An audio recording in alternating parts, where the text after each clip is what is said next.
कि किसान बिजली चोरी करता है। किसान बिजली चोरी नहीं करता। कंपनियां जब से बनी थी 2000 के अंदर और 2023 में 1 लाख करोड़ से ज़्यादा घाटा बिजली कंपनियों का हो गया। कहाँ से आया?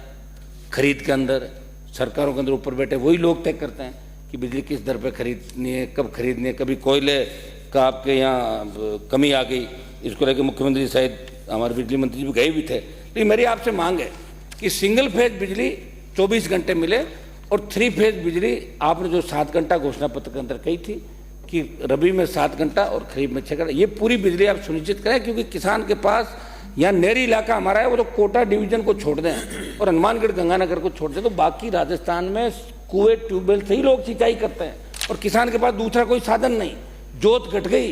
समझो मेरी ये मांग है कि बिजली के मामले में आप करें और VCR आप कम से कम ये भरे कि बदले की भावना जो काम कर रहे हो कि चुनाव में तो मेरे साथ नहीं था, इसके ट्रांसफर उतार लो, इसकी VCR भर लो।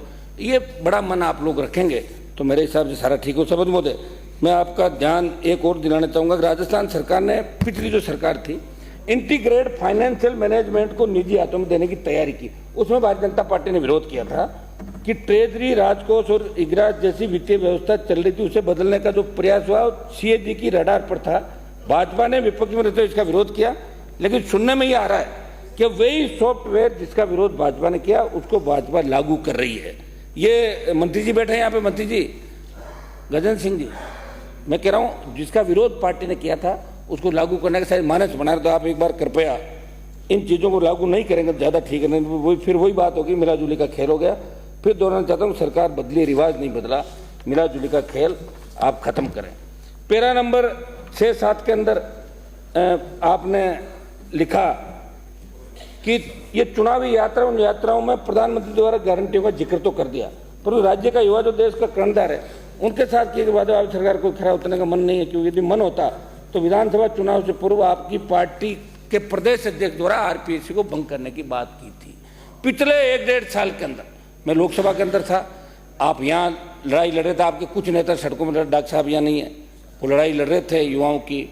RPSC, माध्यमिक शिक्षा बोर्ड, कर्मचारी चयन आयोग, सारे पेपर लीक हो रहे थे और आपने यही कहा था कि जैसे ही हम सरकार में आएंगे CBI जांच करेंगे। ये मामला राजस्थान की विधानसभा के अंदर पहला मेरा सवाल था, उसमें भी उठा था, लेकिन CBI जांच की कहीं बात नहीं आई। आपने SIT का गठन कर दिया, SOG से जांच करा रहे हो, लेकिन जिनको SOG का चेयरमैन आपने बनाया, मैं उन पर आरोप नहीं लगा रहा हूँ, लेकिन वो तो खुद RPSC चेयरमैन के यहाँ करीब करीब जगह इंटरव्यू लेके खुद आए और RPSC के अंदर जो चेयरमैन है वो मुख्यमंत्री के नजदीकी थे पहले, और वो तो कह रहे हैं कि सारे लोगों की ट्रांसफर पोस्टिंग मैंने की, मेरा कोई क्या कर लेगा। इसलिए हम मांग कर रहे हैं कि जितने भी पेपर लीक की घटनाएं, आप उदाहरण के तौर पे 2-3 घटनाओं की CBI जांच करा लें। इससे बड़े मगरमच्छ, मछलियां तो आप पकड़ रहे हो, लेकिन बड़े मगरमच्छ जब भी पकड़े जाएंगे जब CBI की एंट्री होगी। ED की एंट्री आप करा रहे हो, लेकिन ED की एंट्री आप कहाँ करा रहे हो? आपको लगता है कोई ज्यादा बोल रहा है, उसके ED भेज दो। देखो ED या तो भेजो मत, और ED भेज के किसी को बदनाम करो तो फिर सबूत के साथ गिरफ्तारी भी होनी चाहिए। मजाक नहीं किसी की, चाहे जिसकी अपन मजाक उड़ा लें, ED CBI भेज दें, फिर क्लीन चिट दे दें। एक बार आदमी अगर बदनाम हो जाता है, जैसे मैंने देखा एक सवाल था, हमारे कटारी जी गृह मंत्री थे, हिस्ट्री सीटर कितने हैं, तो भाजपा के एक विधायक का नाम आ गया, पुराना इतिहास के अंदर थाने में फलाना पिताजी का नाम। अब पढ़े एक बार क्या कि HS बन जाता है ना आदमी, वो फिर कितना ही कुछ कर लो उसका नाम आ जाता रिकॉर्ड के अंदर। तो आप ED CBI कृपया उनका दुरुपयोग नहीं करें, ये मेरी आपसे मांग है। और आपको लगे कि वास्तव में जल जीवन मिशन घोटाला के अंदर बहुत लाखों अरबों रुपए का घोटाला हुआ, लेकिन घोटाला करने वाले लोगों को तो आपके सरकार के अंदर उनको OSD लगा दिया, बताओ आप, तो फिर कैसे जांच करोगे? क्या फर्क रह जाएगा आपके अंदर और हमारे अंदर? बताएं क्या फर्क रह जाएगा आपके अंदर, इस सरकार के अंदर?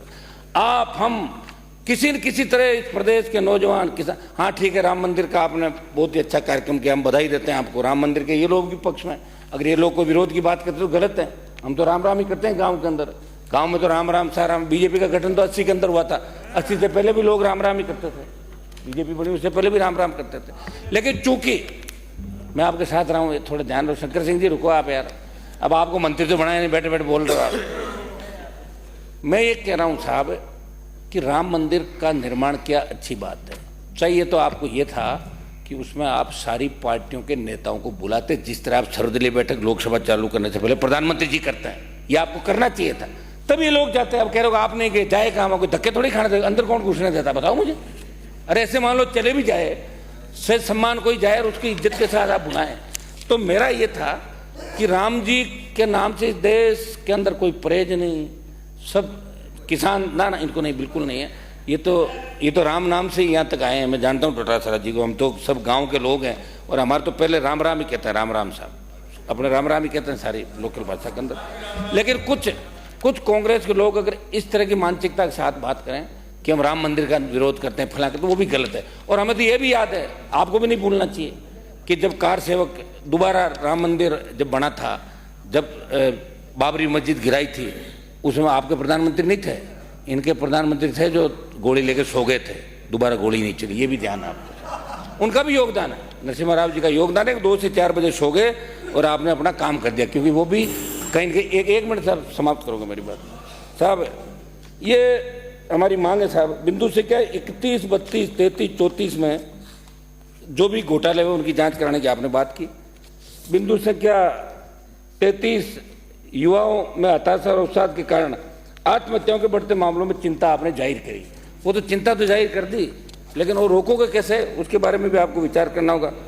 आपके दल की सरकार ने, आपके दल ने और इन्होंने अपने चेतों को आरपीएससी का मेंबर बनाया, चेयरमैन बनाया। मेरी मांग है कि आरपीएससी को भंग करके इसका पुनर्गठन करें और यूपीएससी की तर्ज पे आरपीएससी का जो भरोसा राजस्थान की आरपीएससी का था, वो भरोसा पूरे देश के अंदर कैसे वापस स्थापित हो, इस दिशा के अंदर आपको काम करना होगा साहब। युवाओं की बात का जिक्र आया तो मैं एक मांग करना चाहूँगा।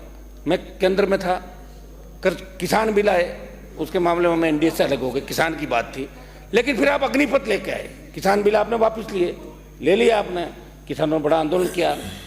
अग्निपथ के मामले मेरी मांग है कि राजस्थान से हमारे शेखावाटी अंचल, मारवाड़ अंचल, पूरे राजस्थान से 1900 जब देश आज़ाद हो उससे पहले आज़ाद हिंद फौज के अंदर भी शेखावाटी के जवान थे, 62, 65, 71 कारगिल की लड़ाइयों के अंदर, और आज भी पैरा मिलिट्री फोर्स के अंदर हमारे जवानों ने बड़ी शहादत दी। मेरी मांग रहेगी कि आपकी दिल्ली में सरकार है, आप लोग मांग करें, हम भी मांग करें कि बिना बड़े आंदोलन के, आंदोलन पहले हुआ था, युवा भटक गए थे, रेल ट्रेनों में आग भी लगाई थी, हमने भी आंदोलन किया अग्निपथ के विरोध में। मेरी मांग है कि 4 साल वाला अग्निपथ का जो मामला है, एक मिनट अग्निवीर इसको बंद करके पूर्व की भांति सेना भर्ती रैलियां चालू कराएं। ये आप दिल्ली के अंदर ही बात कहेंगे तो निश्चित रूप से लोकसभा का चुनाव है। कंक्लूड करें 1 मिनट में सर। मेरा एक ये मामला था कि आपने एक सरकार मात्री कहा कि सीबीआई के अनुसंधान का आदेश हमने वापस ले लिया। आपने आदेश, सीबीआई के अनुसंधान, सीबीआई का जब भी होता है या तो स्टेट गवर्नमेंट अनुशंसा करती है या हाई कोर्ट, सुप्रीम कोर्ट किसी मामले को दिल्ली को देता है। आपने रोक लगाई थी कांग्रेस सरकार ने कि जयपुर में जो दिल्ली के महकमे सारे उन पे सीबीआई जांच हमारी अनुशंसा के बिना नहीं करेगी, बंगाल के बाद। वो तो आपने वापस ले ली, लेकिन उसके वापस लेने से भ्रामक प्रचार हो गया, जनता के अंदर ये मैसेज चला गया कि सीबीआई खुद क्यों नहीं आ रही है पेपर लीक के मामलों में, सीबीआई खुद नहीं आएगी, आप अनुशंसा करें। और कुछ मामले जो वहाँ पड़े हुए हैं, आपका मनोहर राजपुरोहित, एक मिनट में समाप्त कर रहा हूँ, मनोहर राजपुरोहित का एक मामला सीबीआई के पास पेंडिंग है, अभी तक आपने दिया तो था सरकार ने, लेकिन अभी तक वापस उसकी जांच नहीं हुई। लवली कंडारा फर्जी एनकाउंटर का जो मामला, उसमें मैंने भी आंदोलन किया था, स्टेट गवर्नमेंट ने दिल्ली भेज दिया, लेकिन जांच नहीं हुई। बिंदु से 39 में आपने महिला उत्पीड़न की बात कही, ये सही 5 सालों में राज्य में महिला उत्पीड़न और दुष्कर्म के इतने मामले सामने आए कि राजस्थान को शर्मसार होना पड़ा। मेरी इसमें इतनी मांग है साहब कि हम ज़्यादा से ज़्यादा लोगों को राहत करते हैं। 47 में ये कहा गया कि विकसित भारत संकल्प यात्रा राजनीतिक दल का कार्य नहीं, लेकिन आप जो अभी 1 मिनट में समाप्त कर रहा हूँ, आप समय हो गया आपका, 1 मिनट, आप यूनिवर्सिटी कॉलेज से निकले हैं, आप नौजवान हमारे साथ, तो थोड़ा ध्यान रखें। कंक्लूड करें, हो गया समय काफी। मेरा ये था कि आपकी जो अभी ये यात्रा निकल रही है साहब, कैंप जो लगा रहे हैं बीजेपी के अभी केंद्र की योजनाओं के, कम से कम इतना तो वहाँ लोगों को कहें कि संबंधित विधायक को बुलाएं कैंप के अंदर। आप बुलाते नहीं, लिखित में शायद आपके पास भी कागज नहीं आया होगा, हमारे पास भी नहीं आया, तो कम से कम इस तरह सुने ना, हमें जाना नहीं भाई, जाएंगे थोड़ी। श्री हरीशचंद्र मीणा, एक मिनट साहब, 1 मिनट समाप्त प्लीज, एक मिनट में समाप्त कर रहा हूँ। एक मेरा सर्वोच्च मोदी ये निवेदन है कि छात्र, 1 मिनट में, छात्र संघ के चुनाव राजस्थान के अंदर 2004 में बंद हुए थे जब आपकी सरकार थी। 2009 में हम जीत के आए, आप भी थे, हमने धरना दिया यहाँ पे, मुख्यमंत्री ने घोषणा की सदन में, 2010 के अंदर वापस चालू हुआ। फिर वसुंधरा जी की सरकार थी, छात्र संघ चुनाव बंद करा दिए, फिर वापस चालू हुए। पिछली बार आपने छात्र संघ के चुनाव बंद कराए राजस्थान के अंदर, और मैंने बड़ा आंदोलन किया 1 महीने तक, 8 रैलियां की या रैली भी करी। मैं कह रहा हूं छात्रसंघ चुनाव सरकार को चालू कराना चाहिए, छात्रसंघों के माध्यम से मजबूत रहता है। बहुत धन्यवाद। नेतृत्व करें, बड़े बड़े हरीशचंद मीणा चुनाव की घोषणा करनी चाहिए। बहुत बहुत आपको धन्यवाद। जय हिंद। धन्यवाद श्री अभिमन्यु।